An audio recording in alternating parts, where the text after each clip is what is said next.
Notice to all, this program discusses issues about abusive politicians and abusive individual rich people who abuse the rights of our fellow citizens who are oppressed.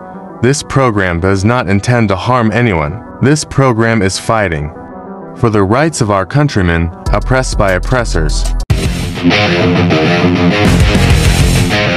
Epifanio Labrador, komentaristang walang inuurungan, walang kinakatakutan, komentarista na nagsasabi ng katotohanan lalo na kung pinaglalaban ay para sa mga maralita at sa mga inaapi ng mga tao mapang-abuso sa kanilang mga kapangyarihan. Epifanio Labrador, tagapagtanggol ng bayan!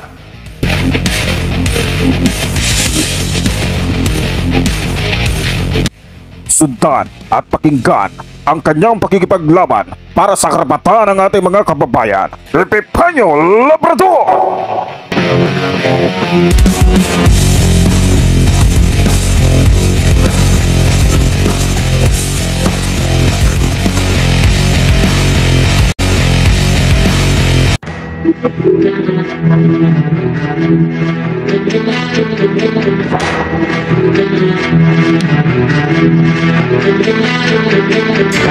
Magandang araw Pilipinas, muli nandito na naman po yung lingkod, Epifanio Labrador sa ating programang Civilian Anti-Crime Group, Epifanio Labrador.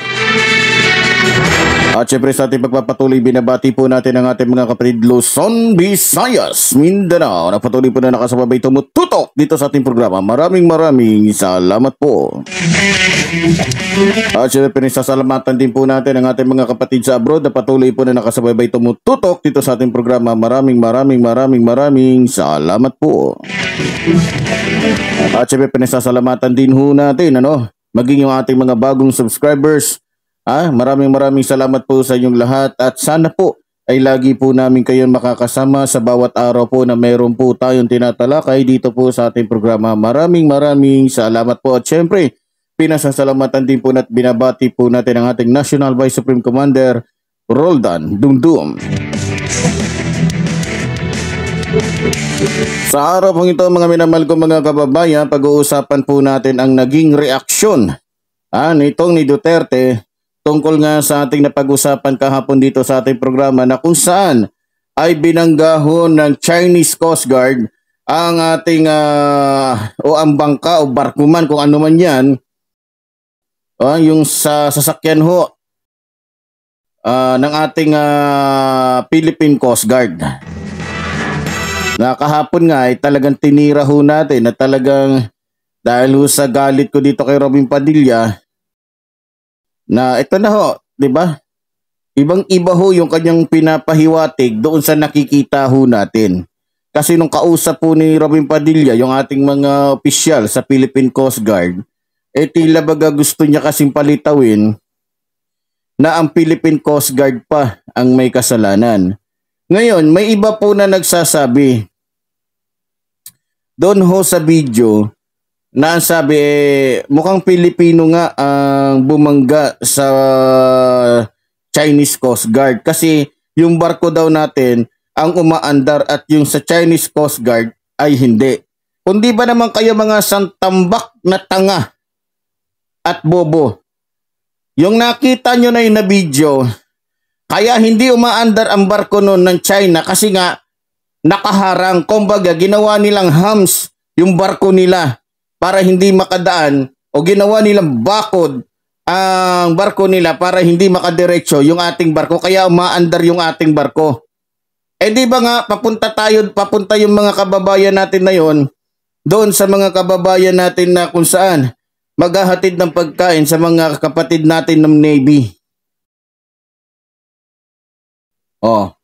Parang gusto pang palitawin ng ibang mga bobo dyan at mga sinungaling dyan at maka-China dyan na tila porkit nakikita nilang maandar yung sabi ko nga lumulusot ho talaga. Pero mga kababayan, meron po akong dito po sa sinabi ni Duterte. Inamin ho ni Duterte na kung saan kasi alam niyo po kung bakit lumaki ang ulo nitong mga Chino na ito. Itong Chinese Coast Guard na ito, dahil noong mga panahon ni Digongyo, kahit to anong ginagawa nila sa ating mga Philippine Coast Guard, wala hong nangyayari. Hindi po lumalabas sa media ang mga nangyayari sapagkat nakukontrol ho ng isang tarantado at siraulong gagong presidente natin na walang iba kundi itong si Digongyo. Inamin ho mismo ni Digongyo na nung panahon niya matagal na nangyayari yan. Yung mga pang-aabuso, pangaharang ng mga Chino na Coast Guard na yan sa ating mga kababayan na Philippine Coast Guard. Sino ba nagpalaki sa ulo ng mga yan? Di ba si Rodrigo Roa Duterte na isang siraulo't gagot demonyong tao na walang karapatang mabuhay dito sa ating mundo? Isang mamamatay tao na sa itsura pa lang mukha ng demonyo. Mga kababayan,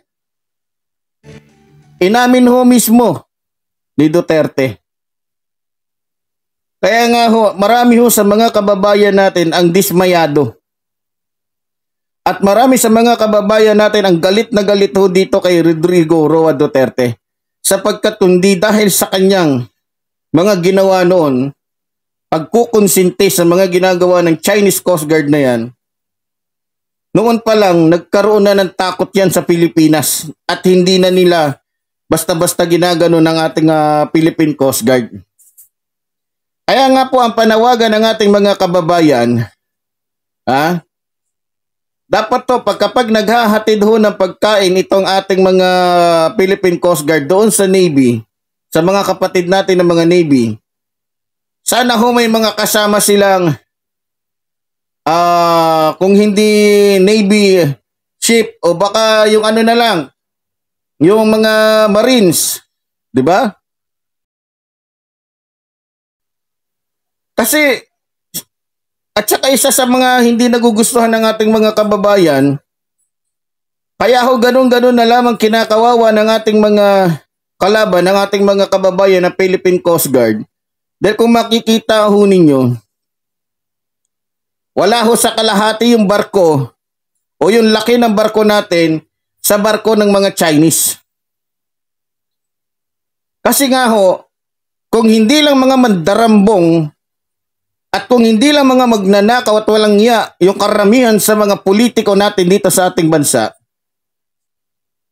matagal na ho tayong mayroong mga naglalakihang barko. Matagal na tayo nagkaroon ng napakaraming jet. Matagal na tayo nagkaroon ng mga kagamitan na kung anong mayroon ang ibang bansa. Ang problema kasi, bawat politiko na nakaposisyon sa ating gobyerno, imbis na isipin nila ang kapakanan ng ating bansa, ang iniisip nila ang kapakanan ng kanilang mga bulsa. Ang iniisip nila yung kapakanan nila na makakuha at makakulimbat na napakaraming pera para sa susunod na eleksyon ay mahalal uli sila. Ito po ang nagiging sakit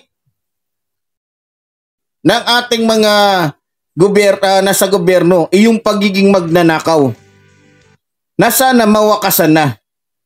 Sana lahat ng mga politiko na malalaman na talagang talamak na ang kanilang pagiging adik sa pagnanakaw sa pera ng taong bayan, kung ang adik dinadala sa rehabilitation, dapat i-rehab din yung mga politikong ito na adik na sa pagnanakaw.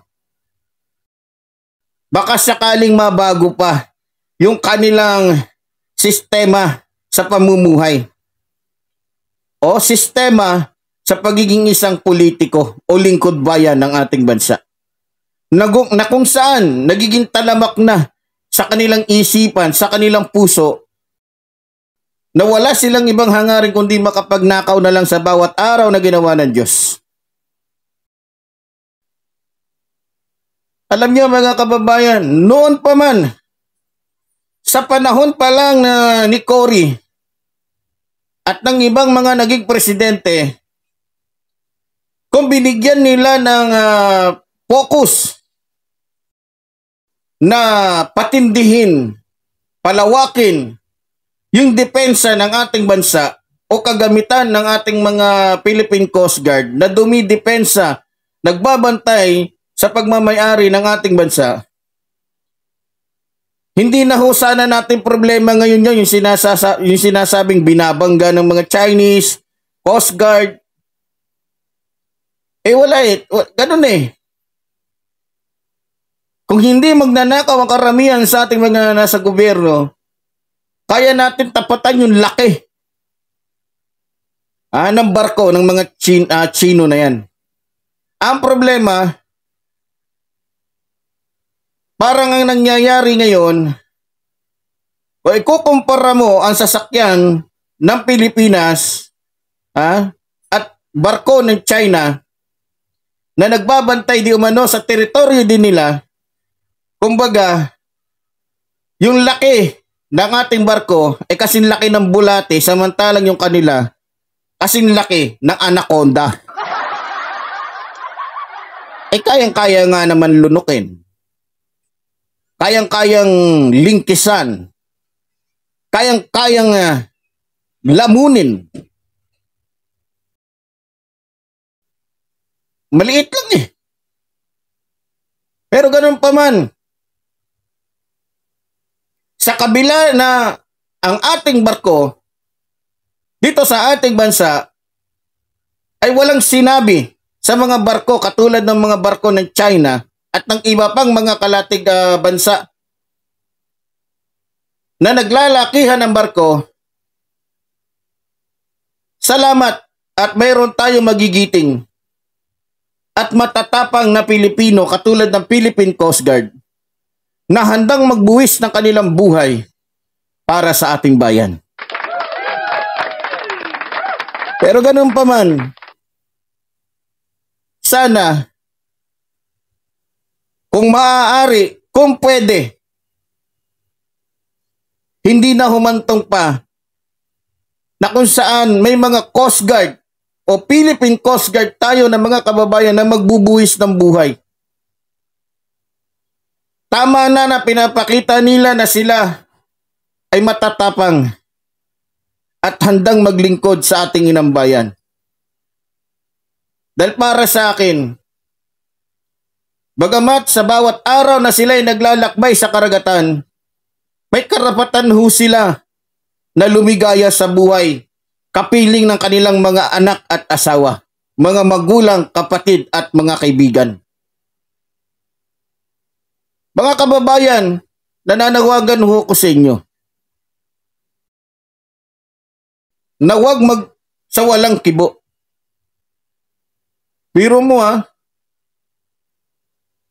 ngayon lang inamin ng tarantado at siraulong gagong dating presidente natin na dati na daw ginagawa yan ng Chinese. Siya mismo nang galing sa bunganga niya. Pero bakit hinayaan niya ng mga panahon na yun? Bakit ngayon lang natin nakikita ang mga pang-aapi, ang pang-aabuso, ang pananakot sa ating Philippine Coast Guard nitong mga naglalakihang barko na ang laman ay ang mga Chinese Coast Guard? Dahil sa panahon na ito, lahat ho ay hinahayag ng Pangulo. Mahirap ka man, mayaman ka man, artista ka man, kilala ka man sa lipunan o hindi, may karapatan ka para ipagtanggol ang sarili mo. May karapatan ka para mabigyan ng hustisya. May karapatan ka para ipaalam sa lahat na ikaw ay Pilipino na may karapatan sa lahat na kung ano ang mayroon tayo dito sa ating bansa. Na ipinagkait noon, nung panahon ni Digongyo na kung saan lahat ng taong naaapi ay nawalan ng tinig.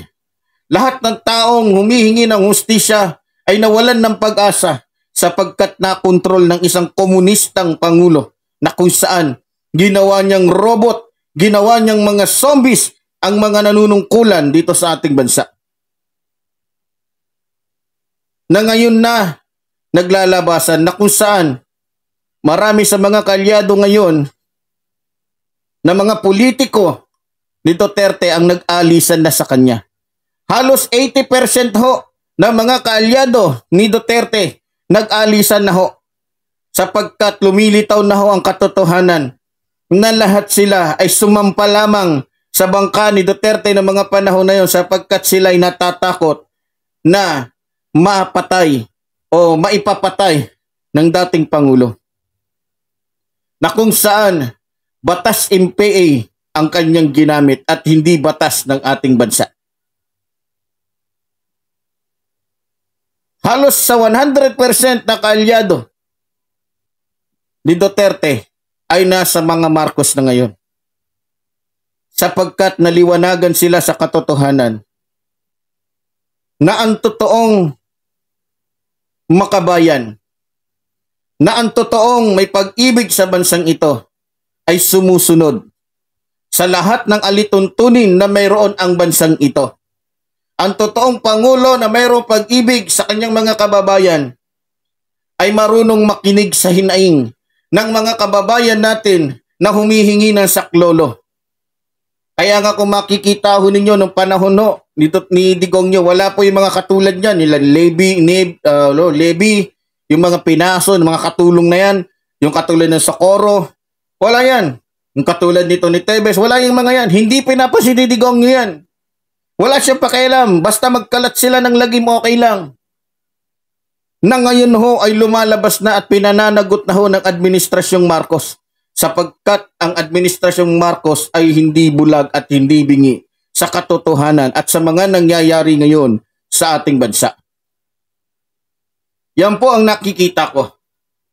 Hindi po ako maka-Marcos pero sasabihin ko po ang kaibahan nung unang administrasyon at ngayon.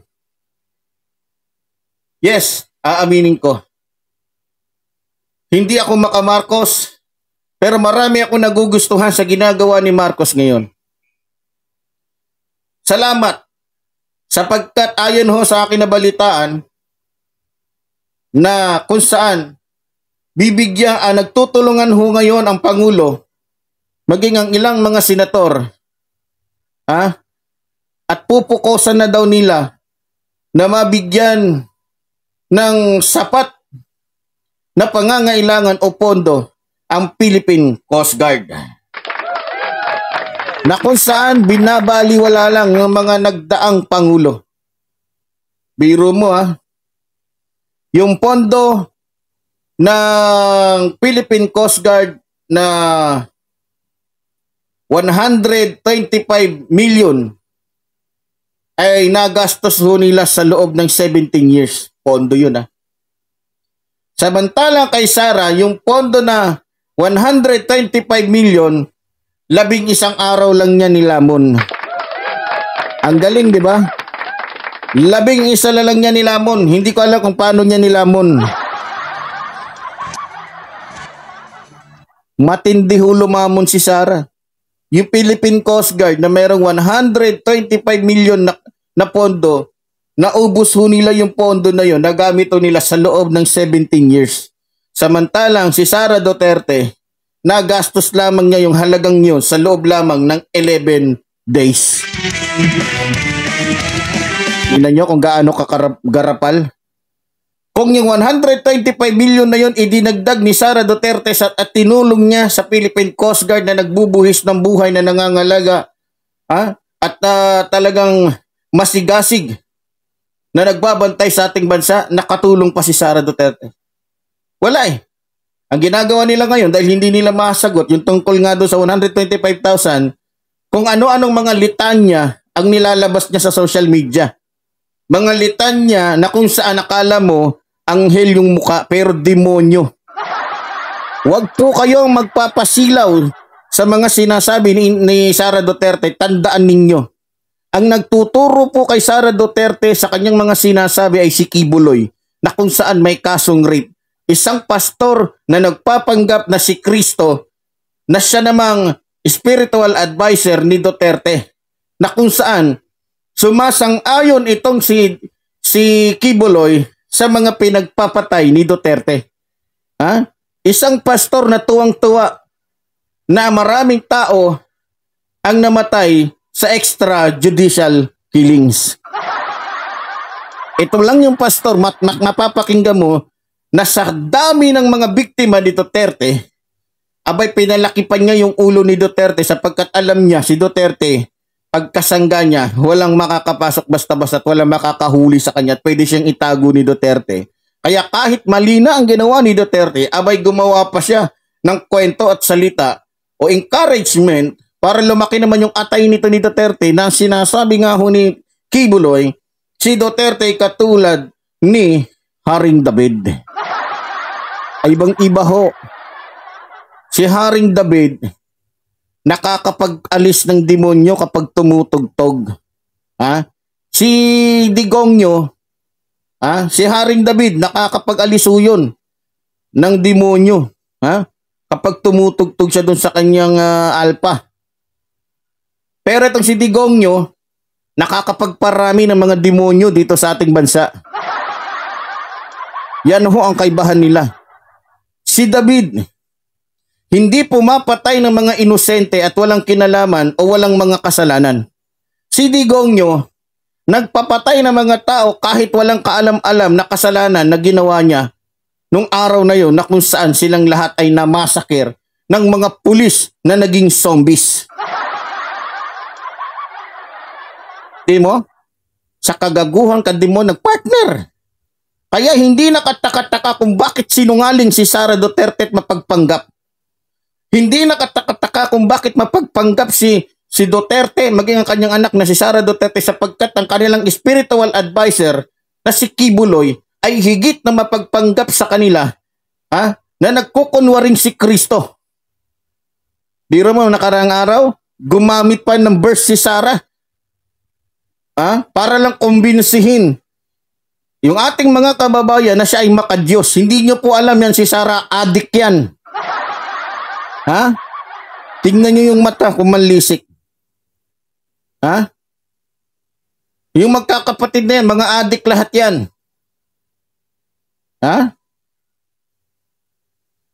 Totoo lang, mga kababayan. Galit na galit ho si Sara kasi tinanggal yung kanyang confidential funds. Buti nga sa'yo. Dahil kung hindi nakitaan ng buong Congress o ng buong Kamara na ikaw ay abusado, magnanakaw, hindi nila tatanggalin yan. Kaya tinanggal ng Kamara sa'yo, Sara Duterte, yung confidential funds mo dahil nangangamoy ka na, nangangalingasaw ka na, at talagang kitang-kita na at hayag na ang iyong kasinungalingan, ang iyong kasaupangan, na kung saan biro mo nung tinanggal yung confidential funds siya, gumawa agad siya ng bisyo, paawa agad siya sa mga tao. Naku, ang kapal talaga ng mukha. Ang kapal ng... Alam nyo, dahil sa kapangyarihan at pera, kayang-kaya magpanggap ng mga demonyo. Ang kapal ng mukha talaga nito ni Sara. Manang-mana. Sabagay, abogada to eh.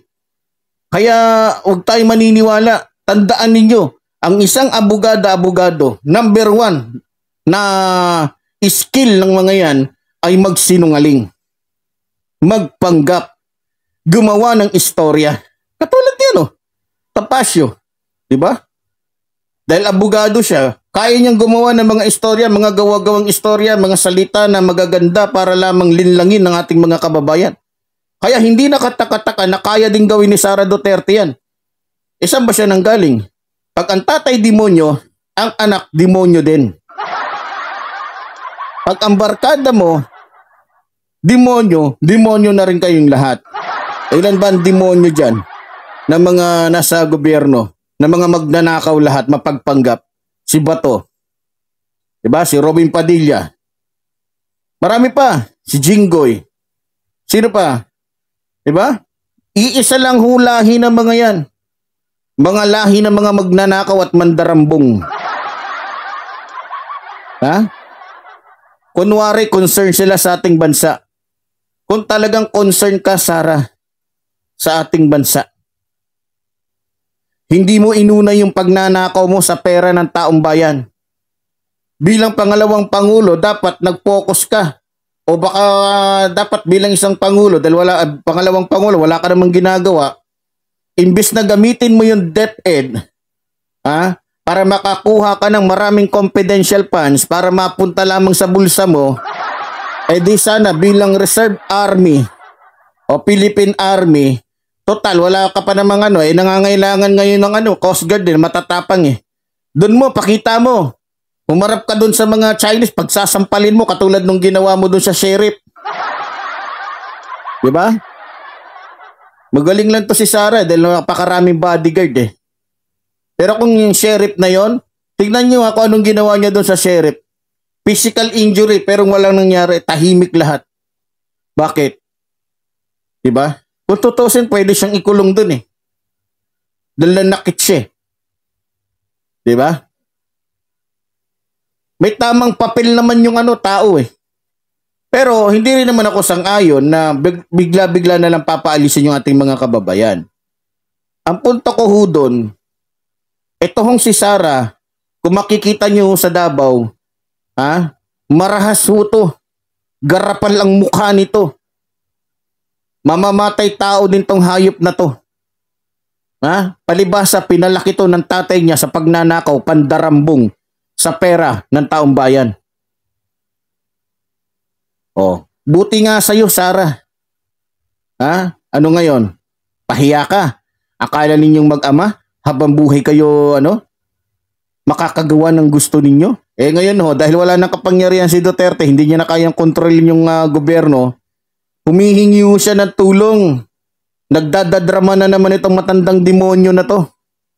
Na wala namang ginawa nung termino niya, kundi palawakin, pagandahin yung sarili lang niyang bayan, yung sarili niyang lungsod, yung sarili niyang city.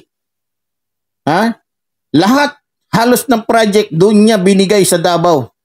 Doon niya ginawa sa Davao. Wala siyang ginawa sa ibang panig ng ating bansa. Makasarili ho siya.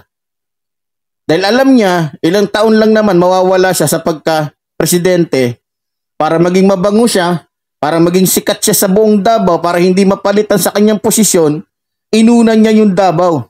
Nang sa gayon, marami siyang pwedeng sabihin na project na nagawa niya nung siya ay Pangulo para siya ay maging mayor pa rin at hindi na kailangan na pumatay pa siya ng mga katapat niya sa eleksyon. Kasi ginagawa ng mga ito, kaya nga wala masyado tumatakbo na mayor, lalo na pag tumatakbo to si Rodrigo Roa Duterte, o yung kanyang mga anak, dahil pag tumakbo yung mga yan, papapatayan na mag-ama o ni Duterte. Kaya nga po, pero naniniwala ko darating ho yung panahon, nakakarmahin ho itong mga ito sa kanilang kasinungalingan. Sabi nga, may kasabihan, kahit anong takip mo sa iyong kasamaan, ilalantad yan ng Diyos. Ilalantad yan ng Diyos ng hayagan na kung saan ang Diyos ang gagawa ng paraan. Hindi man kayang patunayan ng tao dahil siya ay may kakulangan sa pananalapi, kakulangan sa kapangyarihan. Kaya hindi mapatunayan yung mga kasalanan ni Rodrigo Roa Duterte. Biro mo nung panahon niya na siya ang Pangulo, lumabas yung mga ebidensya ng kanyang mga kalokohan, kasamaan tungkol ho doon sa Davao Death Squad. Na totoo naman po talaga ang Davao Death Squad. Dahil taga Davao ho ang aking lola. At ang aking lola mismo nung buhay pa, kilalang kilala ho ang Davao Death Squad. Ang Davao Death Squad ho, yan po yung pinaka-private army ni Duterte na inuutusan niyang pumatay sa mga kalaban nila sa politiko o sa politika o kalaban nila at di nila kaalyado. Totoo po yun, pero walang nagawa yung mga mahihirap nating mga kababayan kasi nga ang inaano nila mahirap. Mahirap, walang pinag-aralan. Ganun dito eh. Hindi natin naririnig ang salita ng mga taong walang pinag-aralan kasi nakikinig tayo sa mga taong may pinag-aralan pero punong-puno na kasinungalingan, punong-puno ng pagpapanggap. Pero kung ako tatanungin, mas naniniwala ko sa isang taong walang pinag-aralan pero tuwid magsalita at detalyado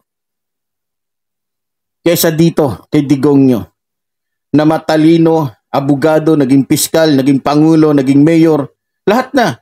Pero punong-puno ng kasinungalingan, kahayupan, katarantaduhan, at napakamagnanakaw.